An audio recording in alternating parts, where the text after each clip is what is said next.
Volví con el amanecer clavado en los ojos y un nudo en la garganta que ni los años pudieron aflojar.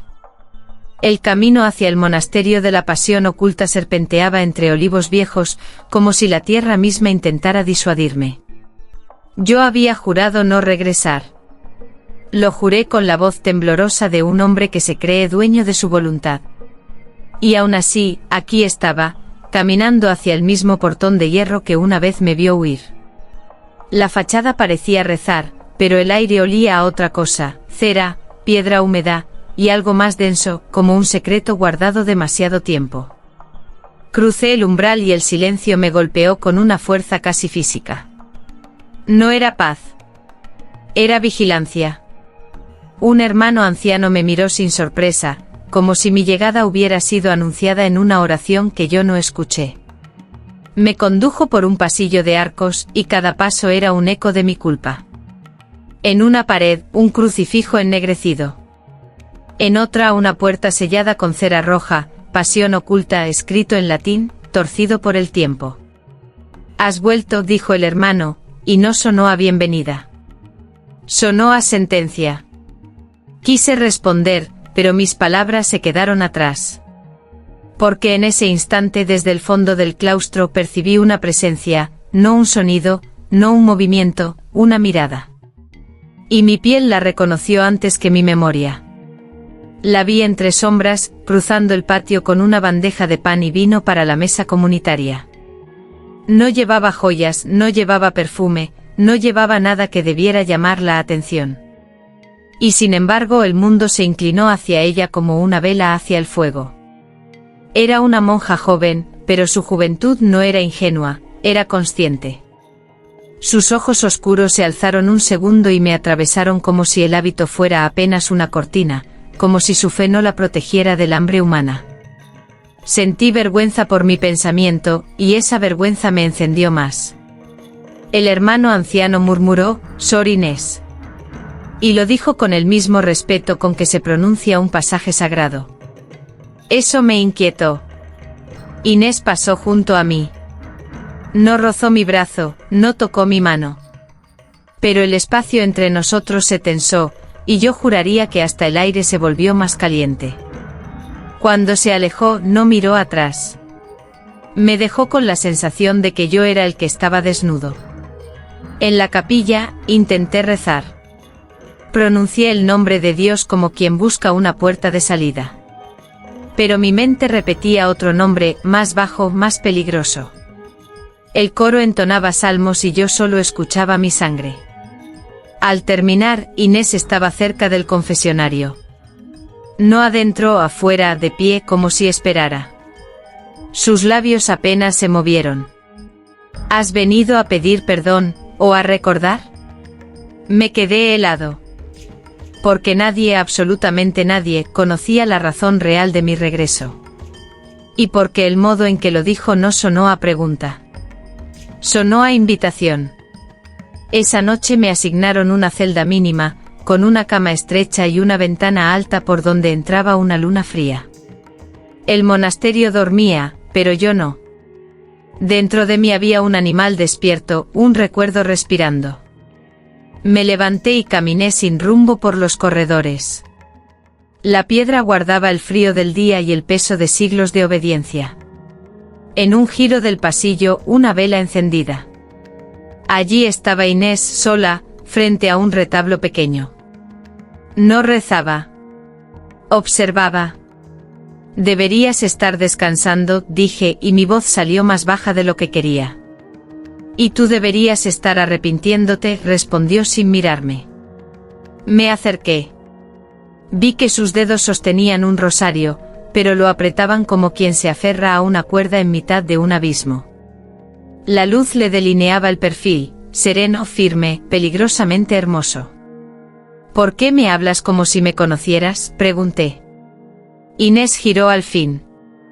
Sus ojos tenían una calma inquietante. Porque este lugar no olvida, susurró. Y porque yo he leído tu nombre donde no debería estar escrito. Sentí el impulso de dar un paso atrás, pero no lo hice. Había una distancia mínima entre nosotros, hecha de reglas, de Dios, de miedo. Ella bajó la mirada a mi boca un instante, tan breve que podría negar que ocurrió. Pero yo lo vi. Y eso bastó para que mi juramento, aquí, en este mismo monasterio, años atrás, empezara a crujir por dentro. ¿Qué quieres de mí?, pregunté casi sin aire. Inés sonrió apenas, como quien reconoce una verdad inevitable. Quiero que no mientas en la confesión, dijo. Ni a Dios, ni a ti. La vela titiló. Y el corredor pareció inclinarse hacia nosotros, esperando el primer pecado. A medianoche el monasterio debía sonar, una campana breve, un recordatorio de disciplina. Pero esa noche no hubo campanas. El silencio era tan perfecto que me dolían los oídos. Salí de la celda como si me empujara una mano invisible. En el claustro una puerta entreabierta que yo no recordaba haber visto durante el día. La cera roja estaba rota. Nadie rompe un sello sagrado por accidente. La empujé. Un olor a incienso viejo y hierro. Bajé unos escalones hacia una cripta pequeña. Y allí, en medio de la penumbra, estaba Inés con una lámpara.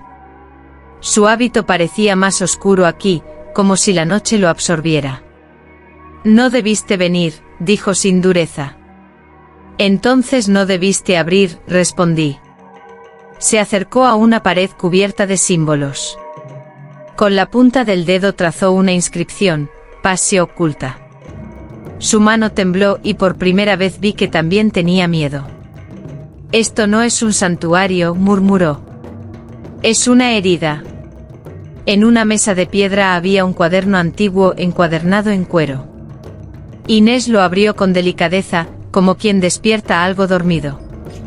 Páginas llenas de confesiones, nombres, fechas. Y de pronto mi apellido. Mi pulso se disparó. No puede ser, dije. Puede, respondió ella. Aquí se escribían las tentaciones. No para vencerlas, para catalogarlas. Me miró y el brillo de la lámpara le encendió los ojos con una intensidad que me dejó sin defensa. ¿Sabes cuál fue tu tentación?, preguntó. Yo tragué saliva. Mi garganta estaba seca. Yo era joven. Todos lo eran, dijo. Pero no todos regresan. El aire se volvió estrecho. Entre nosotros, el libro abierto como una boca. Y allí, en tinta vieja, una frase que parecía recién escrita: volverá cuando el deseo supere al miedo. Esa mañana, durante el desayuno, nadie habló. Las cucharas sonaban como campanillas diminutas disciplinadas. Yo miraba las manos de Inés cuando partía el pan, manos firmes, pero con una tensión escondida en los nudillos. Me odié por fijarme en eso. Me odié por querer más. Después de la comida, el hermano anciano me pidió que lo siguiera al archivo. Entre estanterías de madera y polvo, me mostró una caja sellada con el mismo rojo que vi en la cripta. Esa puerta no debía abrirse, dijo. No fui yo, mentí. Y su mirada me dejó claro que la mentira aquí no tiene refugio. Abrió la caja. Dentro cartas antiguas y una llave pequeña, de metal oscuro, con una cruz grabada al revés. Sentí un frío recorrerme la espalda. Hace décadas, explicó, hubo un escándalo. No de sangre. Peor. De deseo. Quise preguntar, pero mi lengua se pegó al paladar. Una hermana y un visitante, continuó. La comunidad los condenó. Pero el monasterio los guardó. La llave, murmuré. El acceso a la sala donde escribían esas confesiones, dijo. Donde la fe se mezclaba con lo humano. Mi mente volvió a la mirada de Inés. A su frase, he leído tu nombre donde no debería. ¿Qué había leído exactamente? ¿Y por qué? Salí del archivo mareado. En el pasillo, Inés me esperaba como si el lugar la hubiera colocado allí. Te dieron la llave, dijo. ¿Cómo lo sabes? Porque aquí todo se siente, respondió, y bajó la voz. Y porque ese metal pesa en la culpa. Yo apreté el puño. La llave estaba en mi bolsillo, tocando mi piel como un pecado caliente. Inés dio un paso más cerca. No me tocó. No hacía falta. Su respiración era una frontera. Si la usas, susurró, vas a encontrar la verdad. Y la verdad no siempre es santa. ¿Y tú qué quieres?, pregunté. Inés alzó la vista al crucifijo del pasillo como si midiera la paciencia de Dios. Luego me miró a mí. Quiero saber si tu regreso es penitencia o deseo, dijo. Porque si es deseo, este monasterio sabe alimentarlo. Esa tarde la capilla estaba vacía. Me arrodillé sin convicción, como quien se refugia en una costumbre. El olor a incienso me recordó que aquí todo pretende ser puro, aunque debajo haya grietas. Cerré los ojos y por primera vez en años intenté hablar con Dios sin máscaras. Si he vuelto, es porque no pude terminar. Porque alguien se sentó detrás, y el banco crujió con una familiaridad inquietante. Era Inés. La sentí sin verla, como se siente una tormenta antes de que llegue. ¿Vas a confesar?, preguntó. Lo intento. Entonces di la verdad, insistió, y su voz era un hilo que podía ahorcarme o salvarme. Abrí los ojos y miré el crucifijo. Cristo inmóvil con esa serenidad que siempre me pareció injusta. ¿Cómo puede alguien sufrir y permanecer tan quieto? Yo tenía miedo, dije. Y también quería. ¿A quién? La pregunta me golpeó más fuerte por lo simple. Tragué saliva. Sentí calor en la nuca. Inés se levantó y se colocó a mi lado, pero no demasiado cerca. Una distancia calculada, la distancia de quien conoce el límite exacto antes del pecado. Dios escucha, susurró. Pero el deseo también. Su mano rozó apenas el borde de mi manga. Un contacto mínimo casi accidental, pero el cuerpo entiende estos idiomas sin necesidad de traducción. Me tensé. ¿Qué estás haciendo?, murmuré. Lo que tú no te atreves, respondió. Ponerle nombre. Volví a mirar a Cristo. Y sentí algo horrible, que la mirada de la cruz no me juzgaba, solo me observaba. Como si Dios fuera testigo, no guardián. Yo te deseo, dije sin querer decirlo. Inés cerró los ojos un segundo como si esa frase le doliera y le gustara al mismo tiempo. Entonces dijo: tienes que decidir si tu fe es una pared o una puerta. Y la capilla, tan silenciosa, pareció contener la respiración con nosotros. Esa noche, la llave quemaba en mi bolsillo. Inés me condujo sin hablar hasta un pasillo que no aparecía en los planos que recordaba. Detrás de un tapiz, una puerta baja. La cerradura aceptó el metal con un clic que sonó demasiado definitivo. Entramos. El cuarto era circular con paredes cubiertas de pergaminos. Había confesiones colgadas como pieles secas, nombres, actos, tentaciones, arrepentimientos repetidos hasta volverse liturgia. En el centro una mesa con una copa vacía y una vela negra. Inés tomó un pergamino y lo leyó en voz alta, lenta. Amé a Dios con la mente, pero a ella con el cuerpo. La frase me erizó. No era vulgar. Era devastadora. Era la clase de verdad que deja sin defensa. ¿Esto era la pasión oculta?, pregunté. Era el lugar donde dejaban lo que no podían decir en público, respondió. Un confesionario sin absolución. Me acerqué a la mesa. Había manchas antiguas, como vino derramado o sangre seca. La historia del monasterio no era solo oración, era hambre contenida. Inés miró su propia mano, como si dudara de ella. Cuando una hermana caía, dijo, no la expulsaban. La convertían en ejemplo. La obligaban a escribirlo todo. Una y otra vez. Hasta que la culpa fuera su única identidad. ¿Y tú?, pregunté. ¿Por qué lo sabes? Inés sostuvo mi mirada, y por primera vez su voz se quebró. Porque mi madre estuvo aquí. La frase cayó como piedra. Yo di un paso hacia ella, impulsado por un instinto antiguo. Inés no retrocedió. Sus ojos brillaban, no de lágrimas, sino de fuego. ¿Y qué buscas ahora?, susurré. Justicia, dijo. O una verdad que me libere. Entre nosotros, la vela negra parecía latir. El monasterio no solo guardaba secretos, los provocaba. Y comprendí algo demasiado tarde, el lugar no quería que nos fuéramos intactos. El amanecer llegó con un frío brutal. En el comedor, el hermano anciano anunció un ayuno y una oración especial. Sus ojos se clavaron en mí como si ya supiera lo que hicimos: abrir, leer, tocar el centro del secreto. Después de la ceremonia, me llamó a su despacho. Sobre la mesa, el cuaderno de cuero. Abierto en la página de mi apellido. Esto se repite, dijo. Siempre vuelve alguien. Siempre hay una Inés. Siempre hay un hombre que cree que su deseo es distinto. Entonces Dios, empecé. Dios observa, respondió. Nosotros administramos las consecuencias. La frase me dio náuseas. No por el miedo. Por la claridad.